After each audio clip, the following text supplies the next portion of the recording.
কানে শোনেন না। এখন আমাদের শোনাইতে হবে কানে আঙ্গুল দিয়ে, তাহলে কিন্তু রক্ত ধরবে। এই কিন্তু জুলাই আন্দোলন। পরিশেষে বলছি, আপনারা হাইকোর্টের আইন মানবেন না কেন? এই জন্য কি আইনের শাসন হবে না? হাইকোর্টের আইন যারা মানে না তারা দুর্নীতিবাজ। এই দুর্নীতিবাজকে আমি পুলিশ প্রশাসনকে বলছি, দুর্নীতি দমন কমিশন কেন হয়েছে?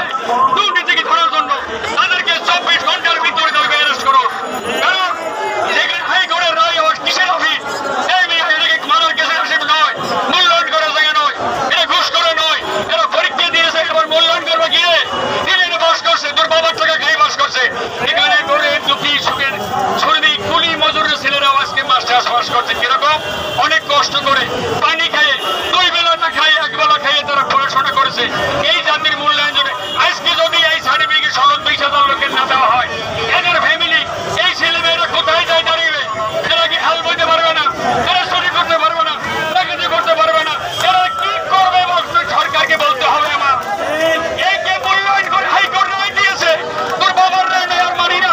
আমার ছাত্র সমাজকে বলছি, জীবন্ত যাবি, তোমরা তো মরে গেছো, তোমরা তো জীবন্ত মৃত্যু হয়ে গেছে, আমাদের ফাইনাল মৃত্যু হবে। আমরা গার্জিয়ান দাঁড়াইছি, আমি গার্জিয়ানদেরকে বলছি আপনারা সবাই বেরিয়ে আসুন। আগামী 24 ঘন্টার ভিতরে যত ছাত্র আছো তোমাদের সনদ নেওয়ার জন্য ঢাকায় চলে আসো। কি জন্য? হাইকোর্ট রায় দিয়েছে, আমাদের আর কোনো কথা নয়। কি চাই? হাইকোর্টের রায় সনদ চাই।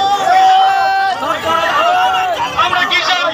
এক দফা এক দাবি, হাইকোর্টের মূল্যায়ন চাই। কোনো দুর্নীতি বুঝি না। এই হাইকোর্টে অফিসে করবে, তারা চিহ্নিত করবেন, তাকে আমি মেরে ফেলবো।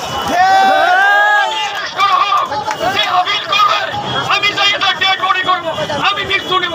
আপিল নয়, কিসের আপিল? শোনেন, আপনাকে বলে আপিল কিসের? আমার ছেলেরা ডাকাতি করে নাই, আমার ছেলেরা খুন করে নাই, আমরা ছেলেরা মার্ডার করে নাই, আমরা ছেলেরা দুর্নীতি করে নাই। দুর্নীতি তারা করছে কি অপরাধ? তারা